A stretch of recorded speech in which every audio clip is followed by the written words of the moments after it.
അവിടെയാണ് progress report ഈ മുഖ്യമന്ത്രി അവതരിപ്പിക്കുന്നത്. ഇതിനേക്കാൾ വലിയ തമാശ, ഈ സർക്കാർ അവതരിപ്പിച്ച ഈ പ്രോഗ്രസ് റിപ്പോർട്ടിനേക്കാൾ വലിയ തമാശ വേറെ എന്തുണ്ട്? ഈ തെരഞ്ഞെടുപ്പ് ഒരുപാട് പാഠങ്ങൾ മുഖ്യമന്ത്രിയെയും CPM-നെയും പഠിപ്പിക്കുമെന്നാണ് ഞാൻ കരുതിയത്. ഇന്നലെ പറഞ്ഞു പാർട്ടി തിരുത്തലുകൾക്ക് വിധേയമാവുമെന്ന് പറഞ്ഞൊരു വാർത്ത ഞാനൊരു തിരുത്തലിനും വിധേയനാകില്ല എന്നുള്ള മുഖ്യമന്ത്രിയുടെ പ്രഖ്യാപനമാണ് ബിഷപ്പ് മാർ കൂറിലോസിനെ വിവരദോഷി എന്ന് പറഞ്ഞുകൊണ്ട് മുഖ്യമന്ത്രി ഇന്നലെ നടത്തിയ കമന്റ്.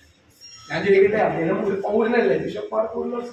അദ്ദേഹത്തിന് സർക്കാരിനെ വിമർശിക്കാനുള്ള സ്വാതന്ത്ര്യം, സർക്കാരിനെ വിമർശിക്കുന്നവരെല്ലാം വിവരദോഷികളാണ് എന്ന് പറയാനുള്ള ഈ ധാർഷ്ട്യം, ഇത്രയും കനത്ത ആഘാതം ജനങ്ങളിൽ നിന്ന് കിട്ടിയിട്ടും പിണറായി വിജയൻ അത് മാറ്റിയിട്ടില്ല എന്നത് വിസ്മയിപ്പിക്കുന്നു. മാറ്റണമെന്നാണ് ഞങ്ങളുടെ ആഗ്രഹം.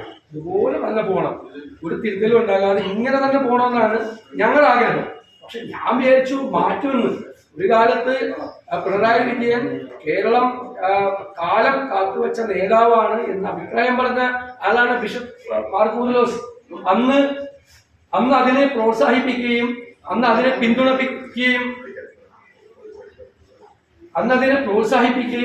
പിന്തുണയ്ക്കുകയും ചെയ്തു. മഹാഭാരതത്തിൽ ധൃതരാഷ്ട്രരോട് വിതുരർ പറയുന്നത്, അപ്രിയങ്ങളായ സത്യങ്ങൾ പറയുന്നതും കേൾക്കുന്നതും വളരെ ദുർലഭമായ ആളുകളായി,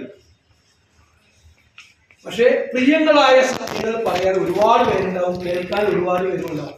മുഖ്യമന്ത്രിക്ക് ചുറ്റുമുള്ള ഉപജാപക സംഘമാണ് ഇരട്ടച്ചങ്കൻ, കാരണഭൂതൻ എന്ന വാക്കുകളൊക്കെ കേട്ട് അദ്ദേഹം ആവേശഭരിതനായി കോൾമേറിക്കൊണ്ടിരിക്കുകയാണ്. അപ്പോഴാണ് അദ്ദേഹം വ്യതിയാനം, എന്താ അദ്ദേഹം പറഞ്ഞത്? ഇടത്തോട്ട് ഇൻഡിക്കേറ്റർ ഇട്ട് വലത്തോട്ട് വണ്ടി ഓടിച്ചുകൊണ്ടിരിക്കുകയാണ്. തീവ്ര വലതുപക്ഷ വ്യതിയാനത്തിലേക്കാണ് മുഖ്യമന്ത്രിയും ഈ ഗവൺമെന്റും പോകുന്നത് എന്നുള്ളതാണ്. അപ്പോ അപ്രിയങ്ങളായ സത്യങ്ങൾ കേൾക്കാൻ ആരെങ്കിലും വിമർശിച്ചാൽ അത് ഉൾക്കൊള്ളാൻ കഴിയില്ല.